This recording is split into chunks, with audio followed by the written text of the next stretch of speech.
Haleluya, salam berkat sukacita buat Bapak Ibu, saudaraku sekalian. Dan kita bertemu kembali dalam keadaan yang baik pastinya, dan keadaan yang penuh kegirangan, penuh sukacita, penuh kebahagiaan. Dan ini menjadi daya tarik buat kita, dan kita tentu mensyukuri semuanya itu. Keadaan-keadaan yang indah, keadaan-keadaan yang sungguh menenteramkan, menyejukkan, itu adalah suatu hasil dari ketenangan jiwa, dan di mana kita bisa memilikinya karena kita bergaul karib dengan Tuhan. Dan hari ini firman Tuhan akan mengajar kita tentang pengalaman dari seorang Paulus dalam Galatia pasal 1 ayat 15 sampai 16 dikatakan demikian. Tetapi waktu Ia yang telah memilih aku sejak kandungan ibuku dan memanggil aku oleh kasih karunia-Nya, berkenan menyatakan anaknya di dalam aku, supaya aku memberitakan dia di antara bangsa-bangsa bukan Yahudi. Maka sesaat pun aku tidak minta pertimbangan kepada manusia. Lihat ya saudara, kalau Tuhan memanggil seseorang dan menjadi hambanya, menjadi pelayannya, dia hanya setia kepada Tuhannya. Dia tidak peduli kepada keadaan. Dia tetap akan memberitakan kabar sorga, kabar baik itu dengan segenap jiwa. Kenapa? Karena dia menyadari panggilannya. Saudaraku yang dikasih oleh Tuhan, kalau kita menyadari panggilan kita untuk tetap setia kepada Tuhan, maka keadaan apapun saudara tidak menghambat kita.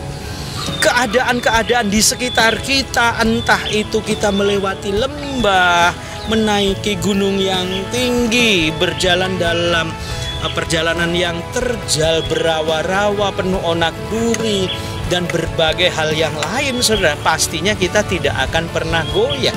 Kita tidak akan pernah bisa jatuh. Kenapa, saudara? Karena kita bersama-sama dengan Tuhan. Dan yang kedua, Tuhan memang memanggil kita untuk memberitakan kabar surga. Paulus dianiaya. Paulus dalam pelayanannya, saudara, mengalami berbagai keadaan-keadaan yang tidak mengenakan. Olokan di sana sini, bahkan disebutkan dia sebagai seorang bidat, disebutkan juga sebagai pengikut Kristus. Maka kata Kristen itu, saudara, pertama kali di Antioquia disebutkan sebagai sebuah ledekan atau semacam suatu hal penghinaan.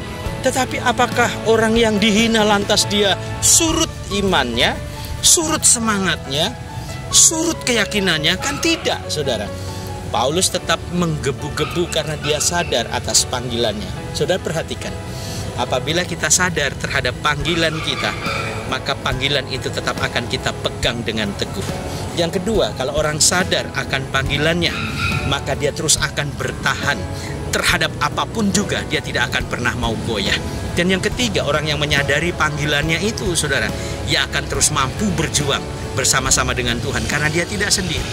Demikian juga kita, saudara, kalau engkau sebagai hamba Tuhan, orang yang dipilih oleh Tuhan, umat Tuhan yang setia, pegang jati diri kita, pegang kekristenan kita, jangan pernah goyah.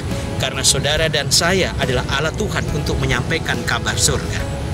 Tetap bertahan, tetap semangat, dan jangan mudah menyerah. Sukses buat saudara, dan Tuhan Yesus memberkati.